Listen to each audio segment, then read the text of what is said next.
6:48, this is your morning in 8 minutes. We're following breaking news just into our newsroom. A silver alert is in effect for a Campbell County man. 72-year-old Robert Lawson was last seen yesterday afternoon in the Pleasant Ridge Road area of La Follette. The TBI says he has a medical condition that may impair his ability to return home safely without help.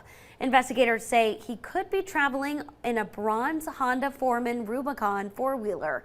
If you see him or you know anything about where he might be, call the Campbell County Sheriff's Office or 1-800-TBI-FIND.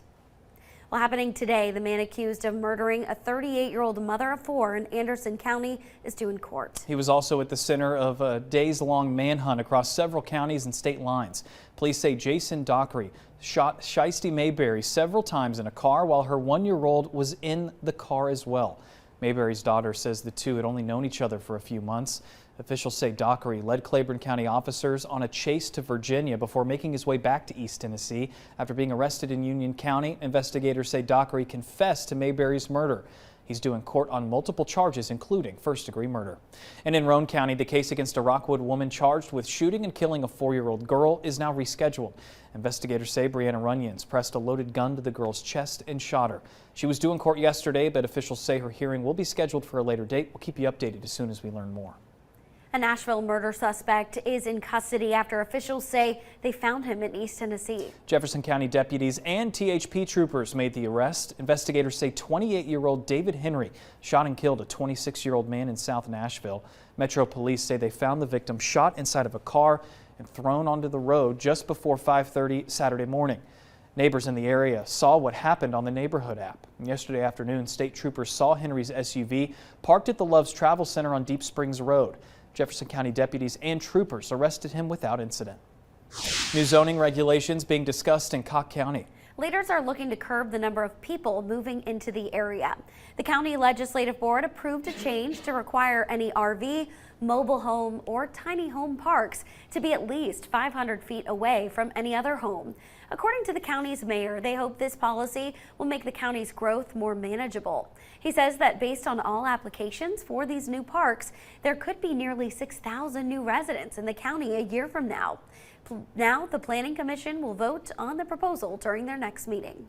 The TWRA is investigating a deadly boat crash on Fort Loudon Lake. Officials say the victim's name will be released today.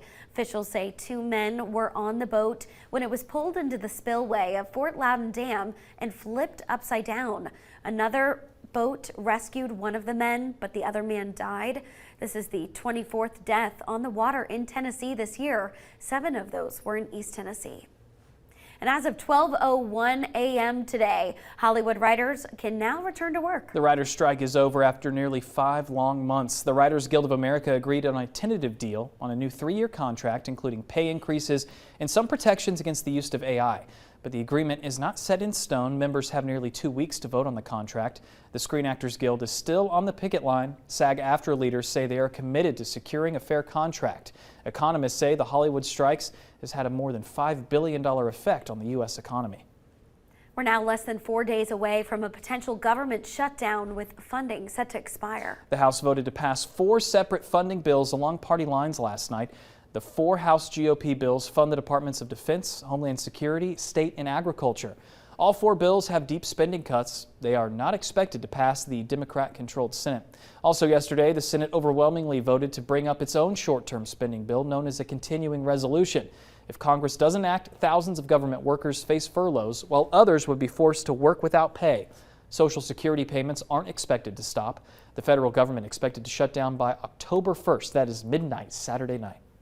The Supreme Court has rejected Alabama's attempt to avoid creating a second black majority district. This sets the stage for the state to draw a new congressional map before the 2024 election. Last June, the court ordered Alabama to add another majority black district, but the map it enacted only included 1 majority black district. The state currently has 6 Republicans and 1 Democrat in its congressional delegation. And a recall for bicycle owners. More than 4,500 people are hurt. Shimano recalling its bicycle crank sets. That's the part of the bike that the chain and the pedals attach to for pedaling. Federal regulators say there's a risk that the parts can break, separate, that can cause you to crash. Some people have had fractures and cuts. Shimano cranksets are used in Shimano bikes and other brands like Trek. If you have one, reach out to Shimano for a free inspection. Well, you have another chance to become a millionaire tonight. Yeah, the Powerball is tonight. Top prize now at $835 million. Winners almost always choose that cash payout option. That's just north of $390 million. Your odds are winning, not the best. 1 in 292.2 million. Monday night, 3 people in Florida and 1 person in Oregon matched 5 numbers to win $1 million. Tonight's drawing is at 11 o'clock. And parents, listen up. This is your weekend to stock up and save. The Duck Duck Goose pop-up consignment sale kicks off this morning at the Knoxville Expo Center. You can find pretty much everything you need from maternity to teenagers for pennies on the dollar. There are some new things you can take advantage of this year, like for a $10 donation, you can skip the line. This all ends on Saturday. Wednesday through Friday the hours are 10 to 8. Then Saturday it's 10 to 3. On Friday everything is half off. And then on Saturday most items $9 and less drop to $1 and items $10 and up drop to $5. It is 6:54. Let's get to Kristen Allen with your first alert traffic. Good morning. Taking a live look at I-40 just west of Cedar Bluff. You can see that traffic volume really starting to build as this Wednesday morning gets underway. Be safe out there as you head out for your morning commute. Let's take a quick look at those drive times. I-75 south from Raccoon Valley Road to 640, moving along about 71 miles an hour. And then if you're headed out west, I-40 west from Asheville Highway to Paper Mill Drive, moving along about 70 miles an hour, taking you 9 minutes along that route this morning. So far so good. Those interstates and main roads are all clear across Knoxville. Starting to see some of that congestion build on Western Avenue, but reminder, those school zones are going to start getting busy as morning rush gets underway. But so far so good on this morning commute. Be safe out there. Your first alert forecast with Chief Meteorologist Heather Haley.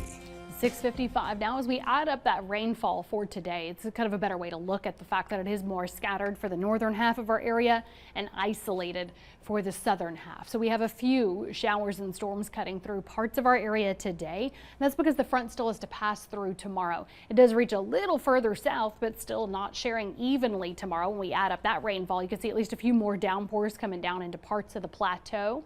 Northeast Tennessee and southeastern Kentucky, still a few pop-ups in the mountains, but notice very isolated in the valley to northeast Tennessee. So that's where our terrain and really this overall weak front play into this big picture. There it is further northwest, so spotty pop-ups out ahead of it, batch of rain and storms. Meanwhile, it's pretty quiet here at home with some layers of clouds, which is keeping us warmer. Plus we've got some extra humidity here at 65 right now in Knoxville to Washburn, 55 in La Follette to 59 in Oneida. So when it comes down to it for today, we're gonna have that mix of sun and clouds and then those few storms. 77 at noon with a high today of 84 in the valley. Remember, some big differences there in that forecast where you live for today, and really that'll be the case tomorrow as well, as those few storms keep some a little cooler. But there's not much of a cool down behind this front, also a sign of how weak it is. We are talking more about that heat for your weekend planner coming up on the CW at 7 o'clock. All right, Heather, thank you very much. And speaking of the CW, coming up at 8 o'clock, if you're a fan of Impractical Jokers, Murr from Impractical Jokers is going to be joining us live. He's got a show here in Knoxville on October 20th. We'll see you on WVXX.